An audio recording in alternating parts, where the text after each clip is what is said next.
সব মিলিয়ে আমি সিলেট সিটি কর্পোরেশনকে আন্তরিক ধন্যবাদ জানাই যে তারা ডেঙ্গু কর্মসূচিতে, খাল খনন কর্মসূচিতে, পরিষ্কার পরিচ্ছন্ন কর্মসূচিতে অন্য সিটি কর্পোরেশনের তুলনায় আলহামদুলিল্লাহ অনেক দূর এগিয়ে আছে এবং এই ধারাবাহিকতা আমাদের প্রশাসক মহোদয় কায়ুম চৌধুরী সাহেবের নেতৃত্বে পুরা সিটি কর্পোরেশন এগিয়ে নেবে, এটা আমি মন্ত্রণালয়ের পক্ষ থেকে আশা করবো। রাস্তা দিয়ে আসার সময় গাড়ির মধ্যে বলছিলাম যে অন্য সিটি কর্পোরেশনের তুলনায় সিলেট নগরী অনেক পরিষ্কার পরিচ্ছন্ন, এর ধারাবাহিকতা যেন ঠিক থাকে। আর আমি প্রশাসক মহোদয়কে ধন্যবাদ জানাবো।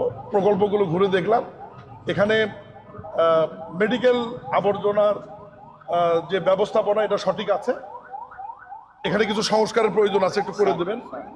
আর বর্জ্য ব্যবস্থাপনা সেটি তো আংশিক চালু আছে, আর আংশিক চালু নাই।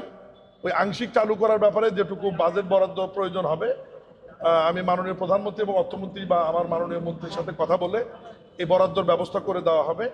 তবে সব মিলিয়ে আমি সিলেট সিটি কর্পোরেশনকে আন্তরিক ধন্যবাদ জানাই যে তারা ডেঙ্গু কর্মসূচিতে, খাল খনন কর্মসূচিতে, পরিষ্কার পরিচ্ছন্ন কর্মসূচিতে অন্য সিটি কর্পোরেশনের তুলনায় আলহামদুলিল্লাহ অনেক দূর এগিয়ে আছে এবং এই ধারাবাহিকতা আমাদের প্রশাসক মহোদয় কায়ুম চৌধুরী সাহেবের নেতৃত্বে পুরা সিটি কর্পোরেশন এগিয়ে নেবে, এটা আমি মন্ত্রণালয়ের পক্ষ থেকে আশা করবো। রাস্তা দিয়ে আসার সময় গাড়ির মধ্যে বলছিলাম যে অন্য সিটি কর্পোরেশনের তুলনায় সিলেট নগরী অনেক পরিষ্কার পরিচ্ছন্ন, এর ধারাবাহিকতা যেন ঠিক থাকে।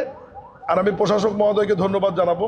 প্রকল্পগুলো ঘুরে দেখলাম, এখানে মেডিকেল আবর্জনার যে ব্যবস্থাপনা এটা সঠিক আছে, এখানে কিছু সংস্কারের প্রয়োজন আছে, একটু করে দেবেন। আর বর্জ্য ব্যবস্থাপনা সেটি তো আংশিক চালু আছে, আর আংশিক চালু নাই।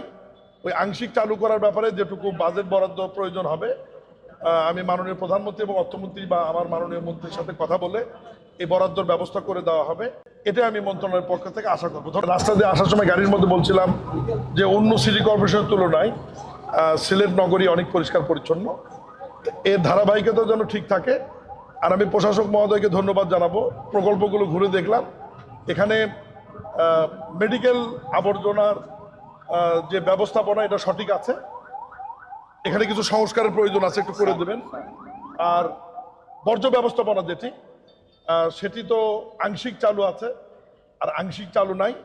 ওই আংশিক চালু করার ব্যাপারে যেটুকু বাজেট বরাদ্দ প্রয়োজন হবে, আমি মাননীয় প্রধানমন্ত্রী এবং অর্থমন্ত্রী বা আমার মাননীয় মন্ত্রীর সাথে কথা বলে এই বরাদ্দর ব্যবস্থা করে দেওয়া হবে।